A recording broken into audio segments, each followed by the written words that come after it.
বাংলাদেশে কোনো সংখ্যালঘু কোনো চাপ নেই, আমরা একেবারে নির্ভয়ে বসবাস করতেছি। আমরা এনে ভালোই আছি। আমাকে 434 মুসলমান, আমরা মধ্যে থেকে হিন্দু। আমার বয়স তো 40 বছরের উপর, তার আগের থেকে আমরা যাই বসে করছি। আমরা এনে ভালোই আছি। না না, আমাদের কেউ কিছু বলতেছে না, এবং আমার 71 সালের পরের থেকে আমাদের এই জায়গায় কোনো সমস্যা নেই। আমরা একসাথে মিলেমিশে আমরা চলাফেরা করি। এখানে আমি আনুমানিক 25 বছর 26 বছর বসবাস করতেছি। সংখ্যালঘু হিসেবে কখনো ভয় বা নিরাপত্তাহীনতা অনুভব করছেন কিনা? না না, সংখ্যালঘুদের হিসেবে কোনো অসুবিধা নাই। বাংলাদেশে কোনো সংখ্যালঘু কোনো চাপ নেই, আমরা একেবারে নির্ভয়ে বসবাস করতেছি। ধর্মীয় অনুষ্ঠান স্বাভাবিকভাবে পালন করতে পারতেছেন? হ্যাঁ, কোনো কিছুর সমস্যা নাই আমাদের জায়গা। আমরা যে সময় যা সেই সময় তাই আমরা পালন করতেছি। মানে আমরা সবাই হিন্দু মুসলমান ভাই ভাই সবাই চলাফেরা করি একইভাবে।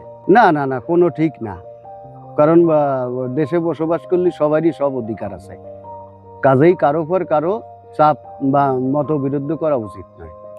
200 বছর সুন্দর বসত করছি, হিন্দু মুসলমান সবাই মিলে আমরা ভালোই বসত করতেছি, কোনো যাই ঝামেলা নেই। আমি নিন্দা জানাই থাকবো। প্রত্যেকটা রাষ্ট্রে সবার ধর্মের আলোচনা বা করতে হবে, থাকতে হবে। যারা এই যে নির্যাতন বলে ওরা যারা করে, ধন্যবাদ জানাই না কে, তারা সংখ্যাগুলো কম থাকতে পারে, তারা তাকে নির্যাতন করাটা ভালো না, নিন্দা জানাই। আমার বয়স এই জায়গার, আমি চিরজীবনী এই জায়গায় আমার জন্ম নাকি। বাংলাদেশের সংখ্যালঘু হিসেবে, হিন্দু ধর্মাবলম্বী হিসেবে আপনাদের কোনো নিপীড়ন বা অত্যাচারের সম্মুখীন হতেছে না না না, আমরা এই জায়গায় সুন্দর আছি, আমার কোনোদিনও কোনো অসুবিধা নেই। এই যে পূজা করবা না, আমাকে 434 মুসলমান, আমরা মধ্যে থেকে হিন্দু, আমাকে কোনো অত্যাচার হয় না। আমাকে এই জায়গায় জন্ম, এই জায়গায় আমরা আছি, ভালোই আছি।